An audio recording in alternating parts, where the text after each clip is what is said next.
اعوذ باللہ من الشیطان الرجیم بسم اللہ الرحمن الرحیم۔ حضرت جبرائیل علیہ السلام نبی کریم صلی اللہ علیہ وسلم کی خدمت میں حاضر ہو کر عرض کرتے ہیں، یا رسول اللہ، مجھے بھی اس دنیا سے 3 چیزیں پسند ہیں۔ اگر میں اہل دنیا میں سے ہوتا، مگر میں اہل دنیا میں سے نہیں ہوں، میں تو عالم بالا میں سے ہوں۔ اگر میں اہل دنیا میں سے ہوتا تو جس طرح آپ نے اور آپ کے یار غار ابو بکر صدیق نے، عمر فاروق نے، عثمان غنی نے، حضرت علی المرتضیٰ رضی اللہ تعالی عنہم اجمعین نے دنیا میں سے 3 چیزیں پسند کی ہیں، اگر میں اہل دنیا میں سے ہوتا تو اللہ کے حکم سے میں بھی اس دنیا سے 3 چیزیں پسند کرتا۔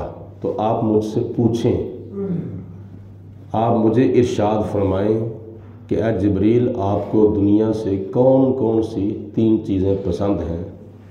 تو نبی پاک علیہ السلام نے پوچھا کہ اے جبریل، اگر آپ اہل دنیا میں سے ہوتے تو دنیا کی کون کون سی چیز پسند کرتے؟ تو جناب جبریل عرض کرتے ہیں، یا رسول اللہ، ارشاد الضالین، پہلی چیز میں یہ پسند کرتا ہوں کہ گمراہوں کو راستہ بتایا جائے، گمراہوں کی رہنمائی کی جائے۔ اور اس کے بھی 2 پہلو ہیں، دینی طور پر اور دنیاوی طور پر۔ دنیاوی طور پر تو یہ ہے کہ اگر کوئی بندہ راستہ بھول جاتا ہے کہ میں نے فلاں جگہ پہ جانا تھا تو میں ادھر آ گیا ہوں، تو وہ جگہ کدھر ہے؟ آج کل تو جدید دور ہے، یہ لوکیشن چل پڑی ہے۔ کوئی بندہ کسی کو اپنے پاس بلانا چاہے تو اس کو پتہ نہ ہو تو لوکیشن بھیج دیتا ہے، تو اس کے ذریعے وہ بندہ پہنچ جاتا ہے۔ تو پہلے زمانوں کے اندر یہی ہوتا تھا کہ ایک دوسرے سے پوچھ کر اس جگہ پہ پہنچتے تھے۔ مثال کے طور پر اگر کوئی بندہ لوہیاں والا آتا ہے، اس کو جامع مسجد قمر الاسلام کا پتہ نہیں ہے، تو وہ بائی پاس سے نیچے اترے گا اور روڈ سے نیچے اترے گا تو پوچھے گا کہ محلہ علی اصغر کالونی جامع مسجد قمر الاسلام کون سی گلی میں ہے؟ تو بازار والے بتا دیں گے۔ یہ ہے دنیاوی طور پر کسی کو راستہ بتانا۔ دینی طور پر کسی کو سیدھا راستہ بتانا یہ ہے کہ اگر کوئی جہنم کی طرف جا رہا ہے تو اس کو جنت کا راستہ بتایا جائے۔ یہ جبریل علیہ السلام کو چیز بڑی پسند ہے کہ اگر کوئی گمراہی کی طرف جا رہا ہے، اگر کوئی جہنم کی طرف جا رہا ہے، اگر کوئی برائی کی طرف جا رہا ہے، کیونکہ برائی کے جتنے بھی راستے ہیں وہ سارے کے سارے جہنم کو جاتے ہیں، اور اچھائی اور بلائی کے اور نیکی کے جتنے بھی راستے ہیں وہ سارے کے سارے جنت کو جا رہے ہیں۔ تو جناب جبریل علیہ السلام نے عرض کی، یا رسول اللہ، گمراہوں کو راستہ بتانا، یعنی جو گمراہ ہو چکے ہیں، جو راہ راست سے پھسل چکے ہیں، ان کو سیدھا راستہ دکھانا یہ مجھے پسند ہے۔ نبی کریم علیہ السلام ایک مرتبہ زمین کے اوپر کچھ خط کھینچ رہے تھے، لکیریں بنا رہے تھے، ایک سیدھی لکیر اور ایک دائیں طرف، پھر بائیں طرف، پھر دائیں طرف، پھر بائیں طرف، پھر دائیں طرف، پھر بائیں طرف۔ تو نبی پاک علیہ السلام نے صحابہ سے ارشاد فرمایا کہ اے میرے صحابہ، یہ دیکھو، یہ سیدھا راستہ ہے، اور اس سیدھے راستے سے کچھ دائیں طرف راستے جاتے ہیں وہ بھی ٹیڑھے ہیں، اور جو بائیں طرف راستے جاتے ہیں وہ بھی ٹیڑھے ہیں، اور سیدھا راستہ جو ہے وہ صراط مستقیم ہے۔ اور یہ جو سیدھا راستہ ہے، ان ربی علی صراط مستقیم، بے شک میرا رب سیدھے راستے پر ہے۔ یعنی اگر کوئی بندہ سیدھے راستے پر چلے گا تو اس کو پروردگار عالم کی ذات کا قرب حاصل ہو جائے گا، اور جو سیدھا راستہ چھوڑ کر دائیں بائیں جائے گا تو کیا ہوگا؟ حضور علیہ السلام نے فرمایا کہ ان میں سے ہر راستے کے اوپر شیطان بیٹھا ہوا ہے۔ تو جب کوئی ٹیڑھے راستے پر چلے گا تو اس کی ملاقات شیطان کے ساتھ ہو جائے گی، تو شیطان سے بچنا چاہیے۔ ان الشیطان للانسان عدو مبین، بے شک شیطان جو ہے وہ انسان کا کھلم کھلا دشمن ہے۔ تو چھپے ہوئے دشمن سے بڑا بچنا مشکل ہوتا ہے، تو کھلم کھلے دشمن سے تو بچنا بہت آسان ہوتا ہے۔ تو اس کے باوجود کئی لوگ شیطان کے جال کے اندر پھنسے ہوئے ہیں، تو ان کو شیطان کا پیچھا چھوڑ کر کیا کرنا چاہیے؟ اللہ تعالیٰ اور اللہ کے پیارے حبیب علیہ السلام کی اطاعت کرنی چاہیے۔ دونوں عالم میں تمہیں مقصود گر آرام ہے، اس کا دامن تھام لو جس کا محمد نام ہے۔ دوسری چیز حضرت جبریل علیہ السلام نے یہ پسند کی کہ عرض کی یا رسول اللہ وَمَوَا نَاسَةُ الْغُرَبَاءِ الْقَانِتِينَ، اللہ کے جو عبادت گزار غریب بندے ہیں ان کے ساتھ محبت کرنا۔ اللہ کی عبادت تو بڑے امیر بھی کرتے ہیں، لیکن غریب غربت کے باوجود، تنگ دستی کے باوجود اللہ کی عبادت کرے، خدا تعالیٰ کی بندگی کرے، یعنی 5 وقت کی نماز، رمضان المبارک کے روزوں کے علاوہ فرائض و واجبات ادا کرنے کے علاوہ زیادہ سے زیادہ اللہ تعالیٰ کی بندگی کرے، عبادت کرے، تو جناب جبریل علیہ السلام عرض کرتے ہیں میں چاہتا ہوں کہ اس کے ساتھ محبت کی جائے، اس کے ساتھ پیار کیا جائے، اس کے ساتھ عقیدت رکھی جائے، الفت رکھی جائے۔ وَمَوَا نَاسَةُ الْغُرَبَاءِ الْقَانِتِينَ، جو اللہ کے اطاعت گزار غریب بندے ہیں ان کے ساتھ پیار کیا جائے۔ تو یہ چیز کوئی ویسے ہی حاصل نہیں ہو جاتی۔ کیسے حاصل ہوتی ہے کہ قرآن پاک میں اللہ تعالیٰ کی ذات بابرکات نے فرمایا قُلْ إِن كُنتُمْ تُحِبُّونَ اللَّهَ فَاتَّبِعُونِي يُحْبِبْكُمُ اللَّهُ، اے میرے رسول آپ ان کو ارشاد فرما دیں اگر تم خدا سے محبت رکھنا چاہتے ہو تو پہلے میری اتباع کرو۔ تو اتباع جو ہے وہ حضور کی محبت کے بغیر نہیں کی جا سکتی، پہلے حضور سے محبت ہوگی تو پھر اتباع ہوگی۔ اس لیے اتباع کرنا نبی پاک علیہ السلام کی محبت کی دلیل ہے۔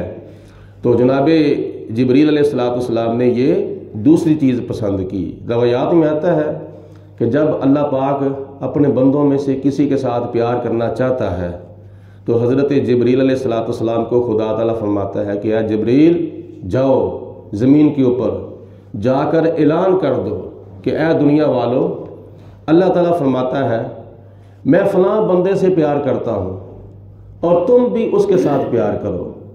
یہ کتنی انعام والی چیز ہے کہ ایک بندہ اللہ تعالیٰ سے پیار کرتا ہے اور نبی پاک علیہ السلام کے ذریعے سے اور حضور کے وسیلے سے اللہ سے پیار کرتا ہے۔ تو خدا فرماتا ہے کہ اے جبریل میں فلاں بندے سے پیار کرتا ہوں اور تم بھی زمین کے اوپر جاؤ، جا کر اعلان کر دو کہ میں فلاں بندے سے پیار کرتا ہوں، دنیا والو تم بھی اس کے ساتھ پیار کرو۔ یہ دوسری چیز ہے۔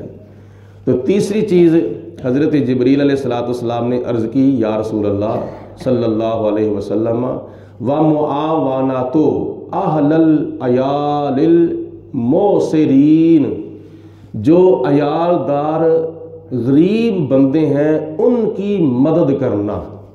حالانکہ جبریل علیہ السلام اللہ کے فرشتوں کے سردار فرشتے ہیں، تو خدا تعالیٰ کی ذات بابرکات کہ پیارے حبیب علیہ السلام کی بارگاہ میں عرض کرتے ہیں یا رسول اللہ میں اہل دنیا میں سے نہیں ہوں، اگر میں اہل دنیا میں سے ہوتا تو میں یہ کام بھی کرتا۔ کون سا کام؟ کہ اللہ کے جو غریب بندے ہیں مگر ہیں عیال دار۔ عیال دار کون ہوتے ہیں؟ جن کے بیوی بچے ہوں، جن کا کنبہ ہو، وہ عیال دار ہوتے ہیں۔ تو اگر وہ حالت غربت میں دنیا کی زندگی بسر کر رہے ہیں تو جبریل علیہ السلام عرض کرتے ہیں یا رسول اللہ میں یہ چاہتا ہوں کہ ان بندوں کی مدد کی جائے۔ نہ جانے وہ دنیا کے اندر کس طرح مشکل سے وقت گزار رہے ہیں، ان کی راتیں کیسے گزر رہی ہیں، ان کے دن کیسے گزر رہے ہیں، ان کے ساتھ پاس صبح و شام کا شاید کھانا ہے یا نہیں ہے، بیوی بچے ان کے پاس ہیں، لیکن ان کی دنیا کی جو زندگی ہے کتنی مشکل سے گزر رہی ہے، تو ان کی مدد کی جائے۔ اگر وہ تنگ دست ہیں، اگر وہ غریب ہیں، تنگ دست ہیں، مشکل سے ان کا گزارا ہوتا ہے تو ان کی مدد کی جائے۔ یہ مجھے تیسری چیز پسند ہے۔ تو یہ اللہ کے پیارے حبیب علیہ الصلوۃ والسلام نے حدیث پاک میں ارشاد فرمایا ہے کہ اگر کوئی مسلمان اپنے کسی مسلمان بھائی کی مدد میں جتنی دیر تک لگا رہتا ہے اتنی دیر تک اللہ بھی اس کی مدد کرتا رہتا ہے۔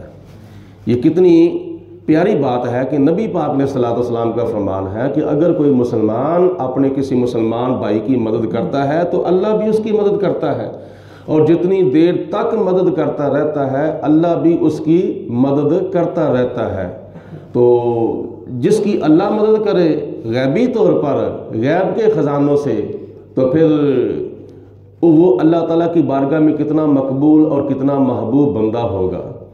تو اسی طرح نبی پاک علیہ الصلوۃ والسلام نے حدیث پاک میں ارشاد فرمایا کہ اگر کوئی بندہ دنیا کے اندر اپنے کسی مسلمان بھائی کی حاجت پوری کرتا ہے اللہ اس کی حاجت پوری کرے گا۔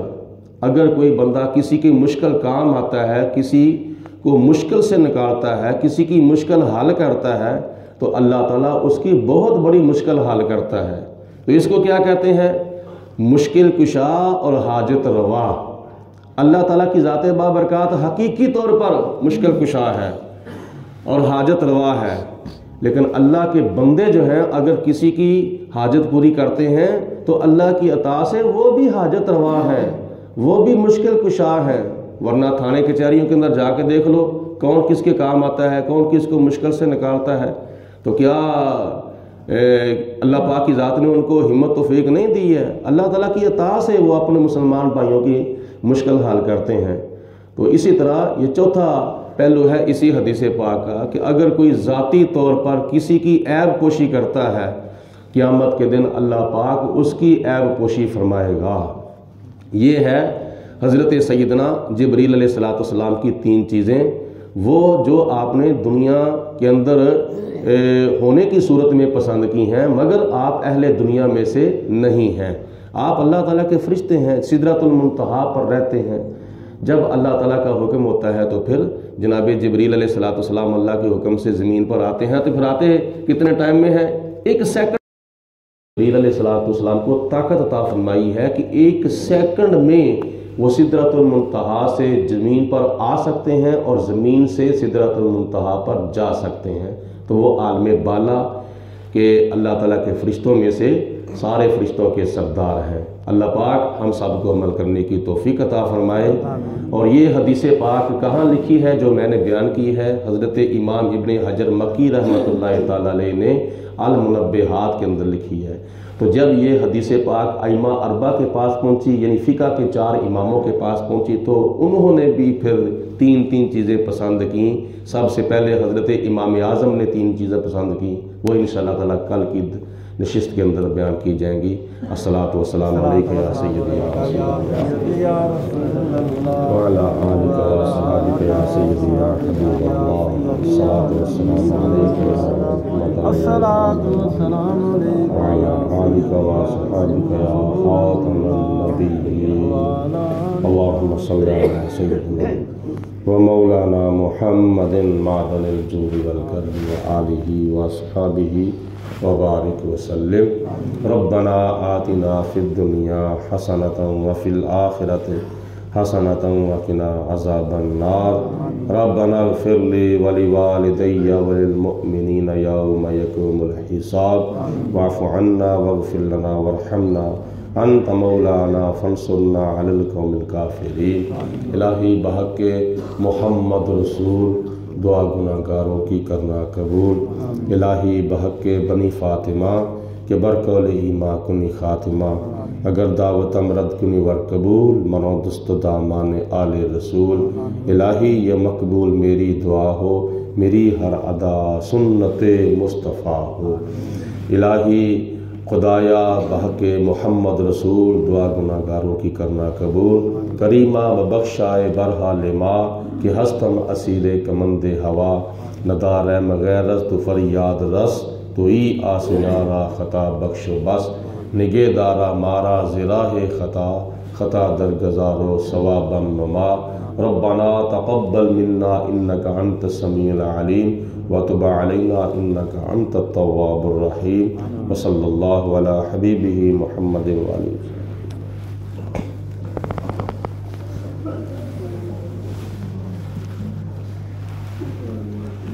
صلی اللہ